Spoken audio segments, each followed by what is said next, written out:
Hey, welcome back. This is day 2 of our FSBO drill down. Hopefully you've listened to yesterday's podcast. We love all the feedback you guys have been giving us. By the way, if you ever want to get a hold of us, pop over to Instagram. Tim and Julie Harris is our handle, of course, right? And send us a message there. And thank you for all the great feedback on this podcast. I actually kind of love the fact that you guys liked our free-flowing, less, I think, formal style of presenting on today's show, because let's be honest, it's a hell of a lot less work when we don't have to create an outline. But there you go. So thanks for the great feedback. If you've not done so, please do remember to give us a 5-star review over on iTunes and let us know why you loved the podcast. In the meantime, today is day 2. Make sure you listen to day 1, which was yesterday. Have a fantastic day. Love the podcast, and let us know that you did through giving us a 5-star review over on iTunes. Why the hell they have to sell the house? Because the ones that list and the ones that sell are the ones that have to sell. Those of you who have had listings and you've been successful getting them sold, look at your list of the last 10 listings you've sold and ask yourself what the motivation was. Every single one of them, there might be an outlier, but every single one of them had to sell. You didn't even pre-qualify them. You probably didn't find out their motivation until after you had the house listed.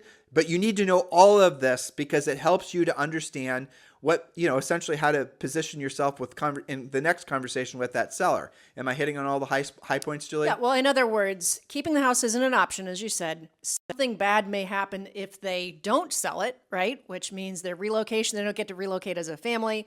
It could be a divorce settlement. I know one of my calls yesterday was with our Canadian broker, John Walkinshaw. He's dealing with people who are getting divorced. Neither one of them, literally the judge said you will be selling the house. Well, that's called a divorce decree. Divorce decree, where the judge, decrees. This is how it's going to go. Yeah, exactly. And so then the house has to, by the way, the reason that you want to know motivation is because Julie's example, a divorce decree, that is a very motivated seller. And so if the judge gave them 90 days to sell the house, they're going to allow showings. They're going to price it right. They're going to fix condition issues. You guys get it? That is a motivated have to sell seller. And I want you to mentally go back in time. I told you 30 seconds ago, that almost every seller that sells is a have to sell seller. So the probability of you coming across a want to sell seller, an unmotivated seller, is maybe 1 in 20. So that means that almost every single for sale by owner that you're going to talk to has to sell their house, is motivated. If they don't list with you, they're going to sell it for 25% less. We know that, 11% of the time they're going to be successful. 89% of the time they're going to list with a broker. The wind is at your back, dear listener. And the other reason that you get their motivation is because I'm going to bring you back into the script so you can finish the close. Thank you. Okay, so if you don't have their motivation, it's very difficult to close them on working with you, because remember that your job is to be of service. Your job is to solve their real estate challenge, right?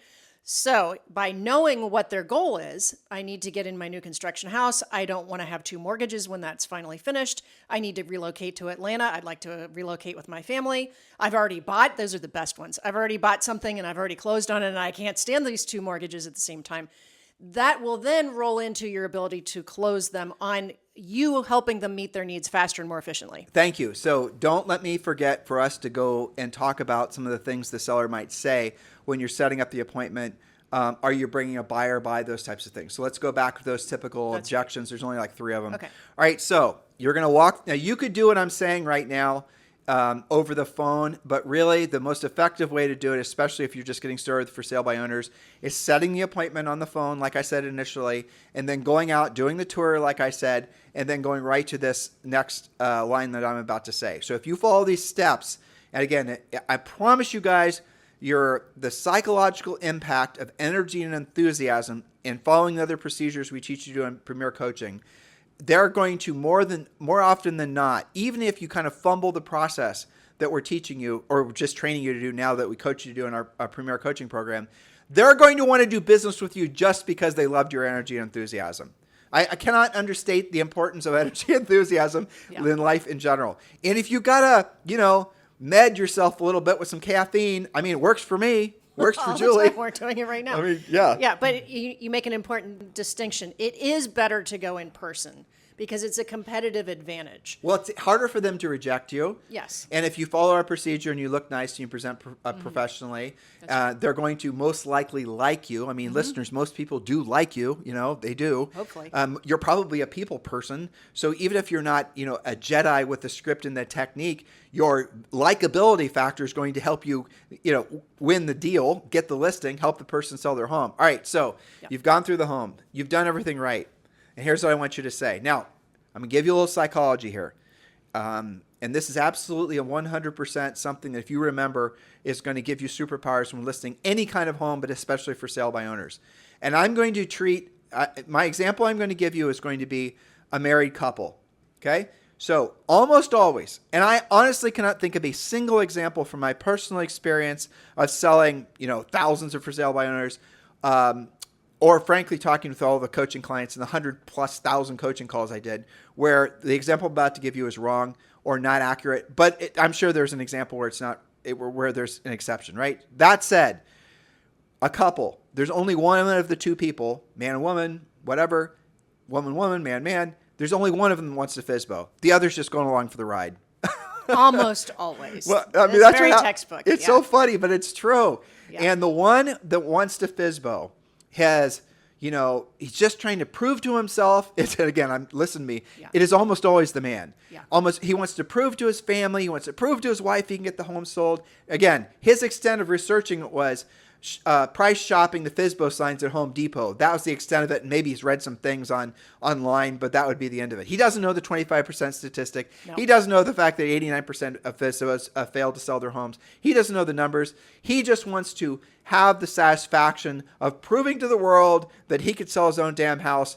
The real estate, big real estate or whatever, right? All of that be gone. I'm going to prove to everyone that I can actually get the job done. Okay, Mr. Seller.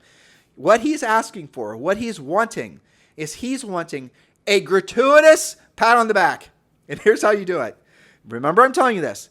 You could be sitting at their kitchen table, which you probably will. So after you've gone on the tour of the house, ask to sit down at their tables. Tell them you have a few questions. You want to summarize some things and take some extra notes or whatever. Always have a pen and paper handy. Always write down what they say.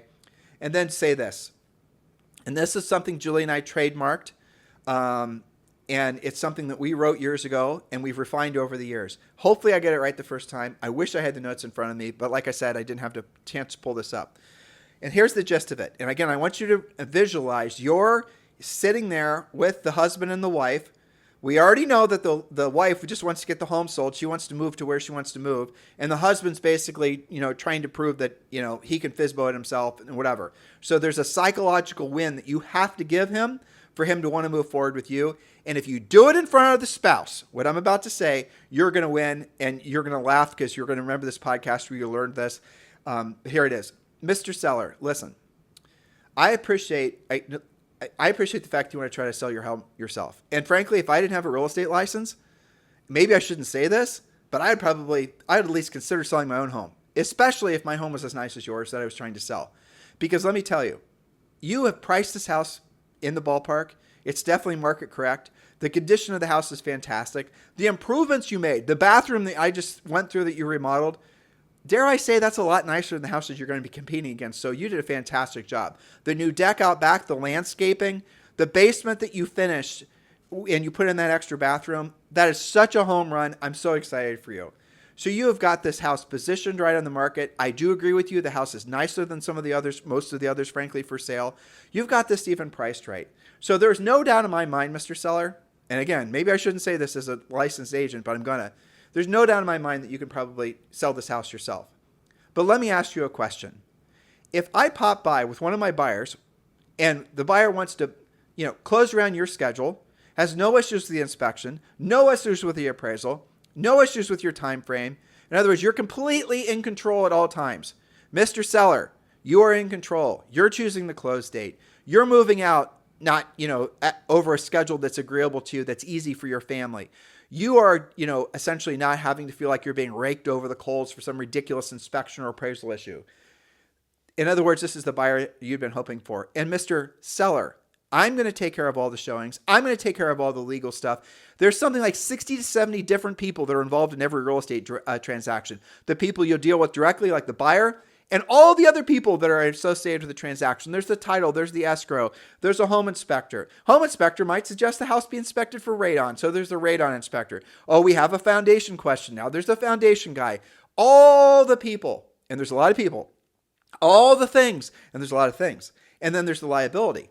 You might know that I'm hoping you read about this, but a lot of for sale by owners end up in litigation after the transaction because of something that the new buyer feels that the seller should have disclosed to them. And now you're essentially in this muckety muck for over a long period of time. So I want you to think about this. I have no doubt you can sell the house yourself, but if I can take care of all the things for you, all the hassles, all the showings, all the inspections, and you're always in control. And Mr. Seller, here's what matters most. And here's what I'm hoping you're understanding. The check I hand you at closing is the same. And here's the best part. Wait for it. If it's significantly more than you'd be able to get selling the house for yourself. In other words, Mr. Seller, you can have your cake and eat it too. You're getting back your time. You're avoiding the hassle of having to deal with all those people and all the processes. I'm taking care of all the legal liability. I'm doing all the work. And you win. You have your cake and eat it too. And the check I hand you at closing is the same, if not significantly more, than you'd never be able to get selling the home yourself. Mr. Seller, why wouldn't you list the home with me? And here's what he's going to say. At this point, by the way, if you've delivered this with even a tenth of the energy and enthusiasm I just did for you guys, because I was doing it to try to really get you to pay attention, but even if you just did 10% of what I just did, both of them are going to be listing. And here's how you know you essentially are on the road to getting the contract signed. The seller, the Mr. Seller in this case, the one that decided to, be the FSBO, he's going to lean in and he's going to say some version of what I'm about to tell you. If you can prove to me you can do all of that, I would list the house with you. Boom. I promise you at that point, you're taking that damn listing unless you screw up something and, you start, I don't even know what, doing something ridiculous, right? But at that point, you've got the listing and here's why. Mr. Seller, I'm so glad you asked. You're going to pull out of your briefcase the statistics that Julie Harris just gave you and you're going to show them. And you're going to then show them the numbers, but then you got to break it down. You got to make it real. So, Mr. Seller, your house is $500,000, and based on what you only owe $150,000. So that's $350,000 before expenses. What do you realize on average, based on what I just showed you, the average for sale by owner sells for 25% less than had the home been listed? That's in your case, Mr. Seller. That's $70,000, $80,000 less. Now, can I tell you why there's such a big discrepancy? They're going to say why. And you're going to say, because all the best buyers, especially in your price range, are already working with agents because you're in a move-up price range. They're working with the agent that they've listed their home with to help them buy a home. In addition to that, in your price range, you also are going to be dealing with a lot of relocating families. They're moving from totally different states, if not different parts of the world. And guess what? They're also working with a local real estate agent that was essentially assigned to them from their reload company or their corporation. You probably know some of your neighbors that moved to your neighborhood working with a reload executive. And there's other things we teach you in Premier Coaching. Dear listener, remember, text Premier to 47372. So you're going to explain to them essentially that they can have their cake and eat it too. He can still be in control. He gets a psychological win of the praise you gave him at the top of that little delivery I gave you. And then you're going to show him prove to him statistically why listing with you is going to ultimately result in more money. Now I'm going to tell you the one instance where what I just said won't work. You listening? It's when they don't have to sell. That's why. Because if you deliver that script and you follow the system that we just gave you, and I did not talk about, this is maybe 30% of the whole listing process, especially with for sale by owners. You're going to give them the pre-listing pack. You're going to, deliver all the same information we teach everyone to do when working with any seller. The only ones that won't work, you cannot motivate the unmotivated. That's just the bottom line. Unmotivated people are script proof. Yes, exactly. Unmotivated people they don't have to sell their home. They ain't gonna. I mean, You have a seller that doesn't have to sell their home and you show up with a great offer, great conditions, great da-da-da-da, they're probably still not going to take the offer. Or they're going to screw it up by asking for even more. Or they're going to say something like, well, you delivered that offer to me so fast, I must have underpriced the house. Or you must have underpriced the house. And I'm going to put it back for sale and we're going to ask more. Those types of things. Because they didn't have to sell. A motivated seller is going to understand you've given them the award cycle. Okay, here, I'm going to go on a slight sidestep. I think I've stayed on track pretty good. Pretty well. Pretty good for me. Yeah. Okay. Summary. Yeah. Julie's going to make sure she's going to fill in the gaps. All right. Now, why is giving the praise to the seller, like I just suggested all of you guys do it. Why does that work? There's an interesting, lots of interesting research that's been done on goal setting. And what's the podcast we just listened to? He talked about that Uberman podcast. Olbermann, I think. Oh, but, I don't know. Yeah, he was summarizing it fairly well. But here's the gist of it: is that when you have a goal, don't share it with other people. Maybe share it with your coach. Maybe share it with your spouse. Do not broadcast it to the world. Do not tell friends and family, because what happens is, if you say, for example, you're going to lose 20 pounds, or you're going to save $100,000, or you're going to whatever the hell it is, and you tell everyone, they are going to mini celebrate for you. And there's a chemical that gets released in your brain, which gives you the satisfaction that you would have only received had you actually accomplished the goal. In other words, that goal is no longer important to you because you've just gotten the cycle. You didn't lose the weight, but you had a whole bunch of people praise you for wanting to lose the weight. And 9 times out of 10, for almost everyone, that demotivates them from actually accomplishing the goal. So if you ever wondered why you set goals and you don't accomplish them, it's because you're telling people that you've set these particular goals, and you've gotten the psychological, release that happens when other people give you praise and those types of things. Now, that's the reason that when you're talking with a for sale by owner, and you pour on the praise gratuitously, demonstratively, they're going to, especially in front of the spouse, they're definitely going to get what they actually wanted from the deal, that praise. And they're getting it from you. And you're delivering it in a sincere way. And you've given them a whole bunch of compliments leading up to that. And now you're explaining to them that they can have their cake and eat it too. You're going to take that listing, but they won't list with you if they don't actually have to sell. That's the reason you pre-qualified them as you were walking around. Sometimes you can pre-qualify them. Again, we can teach you in Premier Coaching. You can pre-qualify them after you've set the appointment to pop by and see the house. And here's what you do in that situation. I'm going to go back in time. So again, stay with me here. It's just a little bit of stream of consciousness, but hopefully you guys are following. So Mr. Seller, it's a Friday afternoon. You're talking to this FSBO.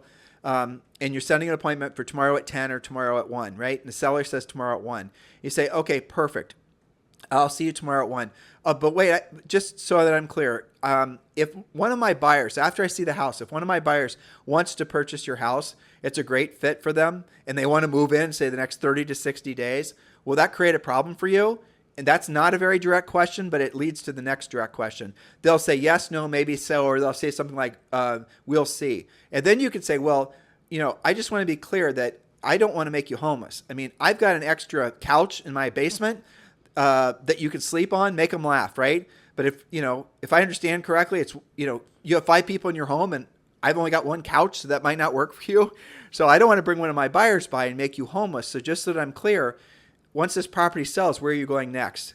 And it's a motivation check. It's a motivation check. And you can do that, but that requires more skill than doing it when you're walking around the house. Because doing it over the phone before you've bonded with them in person does require more skill. But as you get more skilled, frankly, with the phone calls and the appointment setting, then you can start asking more of the pre-qual questions, because you might discover when asking that question that they're actually not motivated, and you probably don't want to go on the appointment. Now, personally, I would go on the appointment anyway, because sometimes they're not motivated today, but 6 months or 12 months from now, they might be motivated, or they're not motivated. Maybe they're not going to list the house for years, but because they bonded with you and they liked your energy and enthusiasm, they might refer you to somebody else. So you don't know. Anytime you have the opportunity to get in front of a seller, you absolutely go on it. But it's very important to know that if you're dealing with someone that doesn't have to sell, don't be surprised if you don't take the listing. And that's not a slight against you. That's just their situation, and that's just their mindset, because obviously they don't have to sell. Is what it is. Okay, so let me take them back to what I feel is the best part of the script that you just did. It's when you went into, if I can take care of this, that, and the other thing, all the things that create stress, I take that off of your plate, and you're going to net the same, if not very likely more than you can do on your own. Would you go ahead and list the home with me? The reason that works. Go ahead. I mean, the question is, it's a reverse question, right? And I want you to, thank you for saying that too, because I should have actually drilled down on this. The question is, you guys say it like this: why wouldn't you list the house with me? Right. So I want you to start out by saying, why wouldn't you? Say it low, because you don't want the command word be wouldn't, right? You don't want the word that has the most impact in what you're saying to be the word wouldn't, because you're working against yourself. You want it to be list. Right. So you want to say, exactly. So you want to say, why wouldn't you list the house with me? And you want to say, list the house with me. Again, this is coaching, but this works. You want to say, list the house with me. And if I were coaching you right now, you would actually practice it with me. So we're going to do it. I want you to act like a normal coaching client. Okay. All right. So Julie, here's the scenario. Okay. Max is our French bulldog. Okay. And Max is about to eat one of your expensive shoes. Right. All right. And you don't want Max to eat one of your expensive shoes. Much as I love him. No. Because you need two shoes because Sure. you have 2 feet. Okay. Yeah. Mm-hmm. Right. And so I want you to tell him, and remember, you're an agent learning, not you. Okay. I want you to tell him not to eat your shoe. And I want you to say this, Max, don't eat my shoe. Say it. Max, don't eat my shoe. Okay, good. And that's how most agents will react. They'll say it and they'll upswing at the end. There'll be no power in their voice. They will have no authority in what they say. It will be very ineffective. The dog's going to go like, that doesn't sound like something I should be taking seriously. No. I'm chowing down on this shoe. Where's the barbecue sauce? Right. All right, now try it again with a little bit more authority. Max, don't eat the shoe. Okay, see, it's a little bit more authoritative. Now, the next level is a command. Now, I want you to tell Max not to eat your shoe, and I want you to do it so he knows you're serious. So he drops that shoe. His tiny little tail goes between his tiny little legs, and he goes and retreats and hopes that dog mom isn't pissed at him. Max, no, don't eat that shoe. Okay, so the command, that's it. So, Mr. Seller, why wouldn't you list the home with me? You guys get it? You see the difference? What you're doing is psychological. When you talk to someone, and you say it in an authoritative tone, and there's a few key points in the script where you deliver it like that in person or on the phone, where they're going to, without knowing it, subconsciously start leading, or you're going to, essentially they're going to start following what you say, and you're going to be in control of the conversation. And I want to say one more thing. When you're going on these appointments, always remember, in life in general, by the way, dear listener, who's in control? The person asking the questions or the person answering the questions? Asking the questions or answering the questions. So if you've ever had an appointment that went belly up, it was because you were left in the position of asking questions. You were being interrogated by that seller and you were on your heels, for whatever reason. So you want to be always in the position of asking the questions, not answering the questions. And again, that's the process we teach you in Premier Coaching. Text the word Premier, PREMIER to 47372, and you have immediate access to Premier Coaching. I know you love what you guys are hearing right now, but please understand this is just an overview of what we teach you in Premier when it comes to FSBOs. Julie, were you about to say something? Well, what I was going to say is it's a little known fact that when you have a motivated prospect, they actually want you to have that kind of control. It seems counterintuitive, well, right? It's like going to a doctor, right? You want them to have, like when Zoe was having her tonsils out, I was so grateful that ear, nose, throat doctor, you remember her? She was very clear. Zoe was 8 at the time, right? And she struggled with strep throat and all these things. So we finally go to the specialist. She looked me in the face. Go ahead. Oh, so you're forgetting something. What? So, and this is, your point is so powerful. I don't want you to underplay it. Okay. So we have a doctor here in Puerto Rico. His name is Dr. Marin. We love him. All right. Dr. Marin is not a command position type doctor. He'll give you the options. He'll say, oh, she might outgrow it. You might want to have the tonsils out. It wasn't anything like that. And, Julie and I are, let's be honest, strong personalities. And so we always thought, well, we don't want to put our daughter through that hell, right? We, all kinds of reasons why we didn't want to do that. We didn't want to do it in Puerto Rico. We didn't want it. Exactly, the whole thing. Okay, so we go to North Carolina where we have a little cabin in the mountains, and then she got strep throat, and then we went to the local doctor. The local doctor basically takes does the swab, does all the doctor's throat things, and she basically looked at Julie and I. And she said, why does this kid still have her tonsils? she said, no, you don't understand. Yeah. There's this way. Would you remember the measurement thing of the size of the tonsils? Oh, yeah. What it's called? There's degrees of how bad when you get tonsillitis or strep throat and your tonsils are swollen.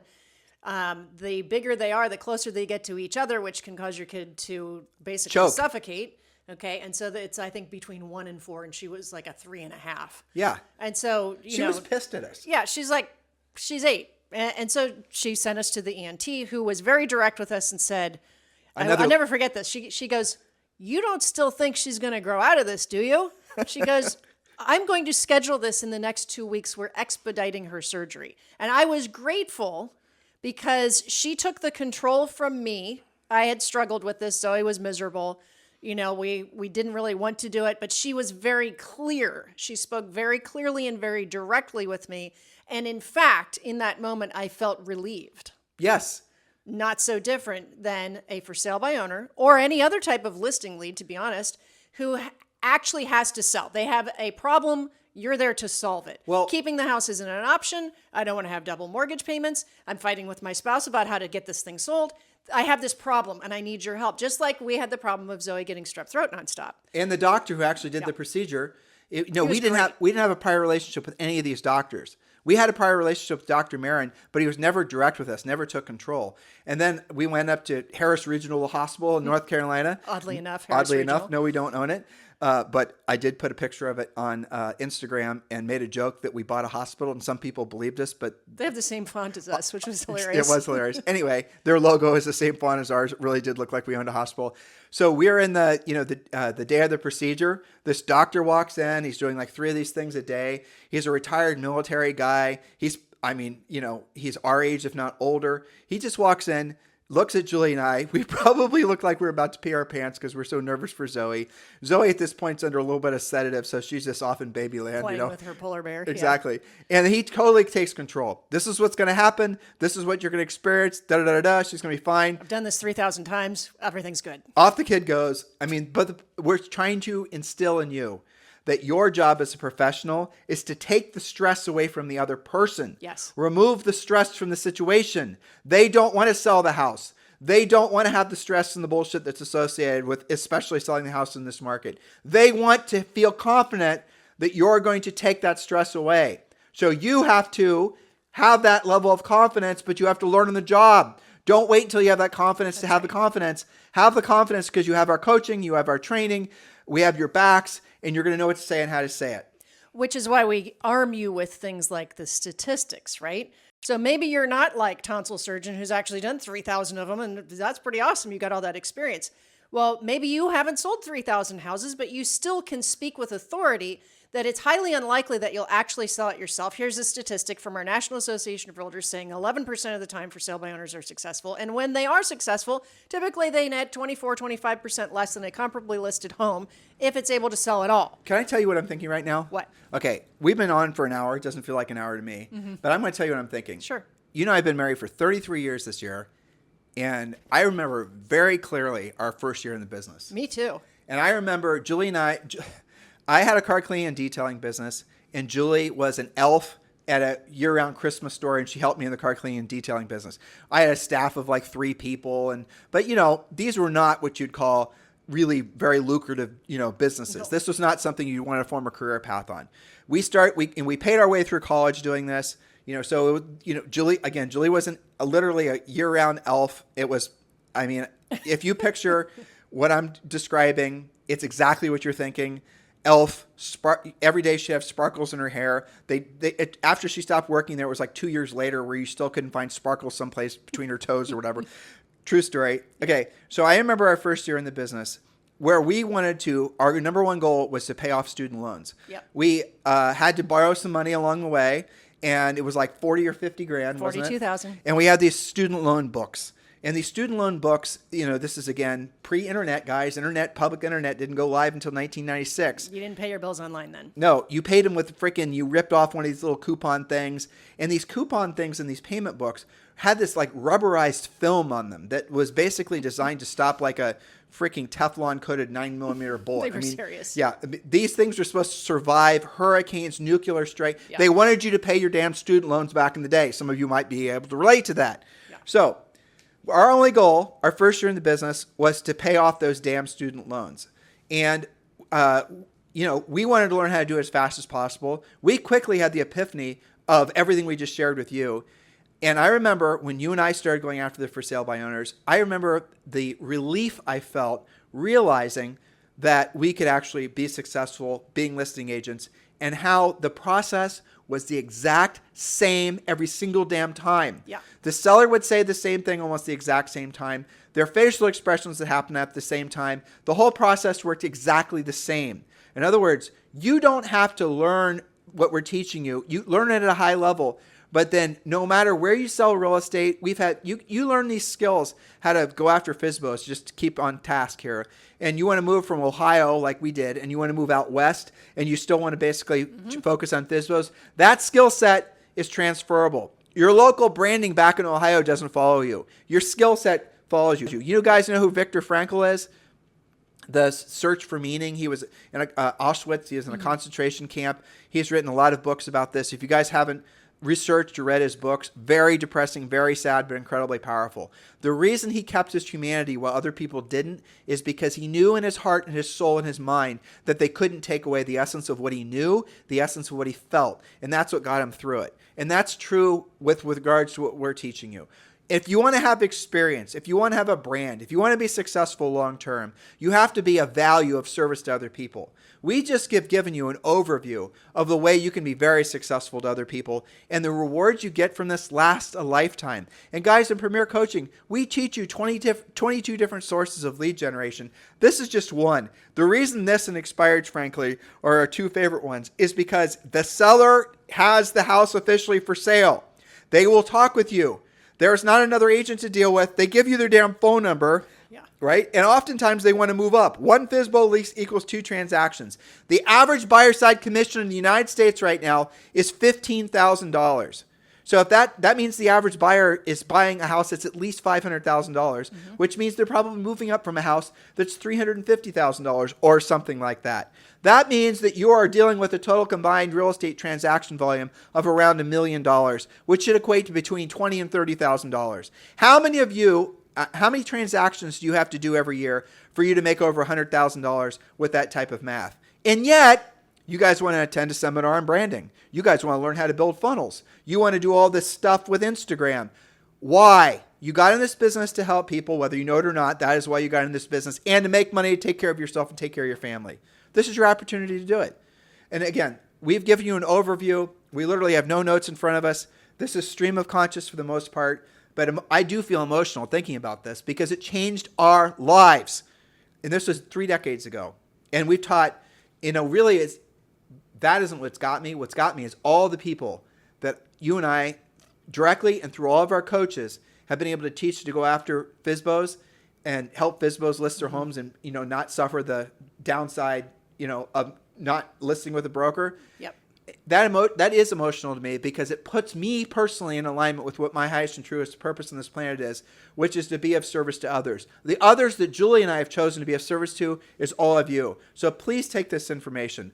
I need to take a break. I need to go, have some tea or whatever. But we didn't get an opportunity to overcome or help you overcome some of the things the seller might say. Like they might say, well, do you have a buyer? Will you be coming by with a buyer? Okay, I'm going to cover those two. It's the same answer. Mr. Seller, this is when you're setting the appointment on the phone. Mr. Seller, I very well might have a buyer. I need to see this home first to see which buyer that it might be a match for. So would tomorrow at 10 o'clock or 1 o'clock be better for you? Move right past that. Yeah. Sometimes the FSBOs are going to be a little bit vigilant and they're going to say, well, don't come by with a buyer. Well, Mr. Seller, I'm sure you'll agree that it just makes sense that I show the home to buyers that it actually might be a good fit for. And I don't want to waste your time and I don't want to waste their time. So I'd love to pop by, see the house. I won't take a lot of your time, I promise. So tomorrow at 10 o'clock or tomorrow at 1 o'clock, which would be better for you? You guys get it? So overcome the objection and get right back to the mission that you're on, which is setting the appointment and getting in the house and following the rest of the process. So Julie, as we've gone through that, what are you thinking? What are your big takeaways? Well, honestly, I do this exercise I call it FSBO math, right? And you just did a little bit of that. How many of them do you have to actually help in order to make a really good living with the average commission in the U.S. of $15,000 and the upside of probably they're going to buy with you as well? And, what I started to say at the top of the podcast was it's not just about helping the for sale by owner. That's just the springboard. That's what we used to do is we would list them. Almost always they would buy with us as well. You can do the paperwork at the same time. And then we would hold their house open and generate from the listing, which would lead to 2, 3, 4, 5 other transactions. I need to underline something because I know there's some cranky skeptic out there that's hearing the 15,000 thing. Yeah. So the 15,000 number came from a report that Redfin just did. You guys can find this online. And the gist of it their report was that the average buyer side commission now in most of the country was less than 2.5%. So when I say it's the average is 15,000, that's where I'm getting the research. And the average percent, I don't remember, but I believe it was like 2.25 or 2.3% or something like that. So that means the house they're selling the average buyer is buying is more than 500,000. Right. So they might very well be selling a house that's 500,000, moving up to something that's 700,000, which makes the math that Julie is doing for you right now even more powerful. So let's say that you were successful. Maybe you pop by, you use the script, you do everything that we have done on this call, and you're in Premier Coaching, so you have a higher level of skill, right? Let's say you do that, and you're able to list just one for sale by owner per month. Okay, so let's say you only do it 10 months of the year. You take December off to be with your family, all right? So No, let's even make it better. You're going to freaking take all of month off of August because you want to work on your yoga or something. You want to, I'm not working August, fine. Because you know how to talk to for sale Exactly, owners. and you're not going to work in December. Nope. And you're probably going to take the first 2 weeks you're off gonna in do it January. 10 times a year, okay? So, and let's say that highly unlikely, none of those for sale by owners even are going to buy with you, and that you don't even create transactions. That's $150,000 just for the 10 for sale by owners. It's probably realistically going to be double that, triple that, because they're going to buy with you, most of them moving up statistically, okay? And through doing your open houses and all the things that we teach you, because you're a listing agent now, and you have control over your future because you're a listing agent, you're probably going to then generate 1, 2, 3, the best ones, maybe even 5 buyers and or sellers. And after you sell that for sale by owner in that neighborhood, you're then going to promote your just sold, right? Because they saw it turn from a for sale by owner sign into your sign with a sold sign on the top. And then you're going to get the next person. It's endless. That's the reason. It's control. It's endless. Well, again. And by the way, that's how we did it. That's how we did it, and that's how we coached all of our coaching clients to do it. I'm thinking of all your personal clients that you have right now. Absolutely. They will take a listing, and I'm sure you know this number. How many transactions come off the average listing? I know I've heard different things. I'm remembering like 4 or 5. It's usually 4 or 5, assuming that, What do we mean by that? Yeah. You're going to sell the listing. You might sell the listing to your buyer. The seller's going to buy something. You're going to end up basically That's 3. listing the neighbor's house. The That's neighbor's 4. going to list a house with you, and they're going to buy a house. You're on and on and on. And really great listings will produce probably 3 or 4 buyers that, you can do. We used to do a lot of first-time buyers when we got into the business because that was our original market. Well, it's because we didn't even have a house to sell, We were selling, our original market was where we actually owned a home, and it was in a marketplace where there was a lot of first-time home buyer activity. We'd go list a FSBO. The FSBO would then be moving up to something else, and then sure enough, that first-time buyer, I would say 50% of the time didn't have an agent. They would meet us at an open house. They would then want to buy that house. So then we've double into that house. There's, 2 right there. The person buying the house, we didn't have any listings for the most part in the price ranges that most of those buyers or those sellers were buying in. We sell somebody else's listing. But then the neighbors started noticing that we were selling a lot of real estate, and they would then at least give us an opportunity through a listing presentation to take their listing. FSBOs who were in the community would see that FSBO ended up listing with us and we were successful selling it. So a lot of the FSBOs, after maybe 6 or 12 months of Julie and I aggressively going after this, they would know why we were knocking out their door calling because they had seen that we had sold those 3 or 4 FSBOs that they, were making note of having, attempted to sell them homes themselves. You guys get it? That's how you build brand. Brand is nothing other than reputation. You cannot buy brand. You cannot buy reputation. You have to earn it. You have to earn it from the success you've created with other people. And hopefully you're internalizing that. Hopefully, what I really hope and pray that all of you are taking away from today's podcast is you can freaking do this.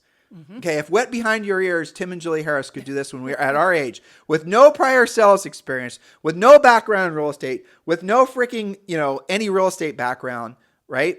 With no reason at all that anyone would ever place bets that we'd be successful. Nope. If we can do it, you can do it too. You know how I know you can do it? Because we are 1,000x more successful as real estate coaches than we ever were selling real estate. And we were agents of the year with the National Association of Realtors, won all these things, all these plaques, all these awards, right?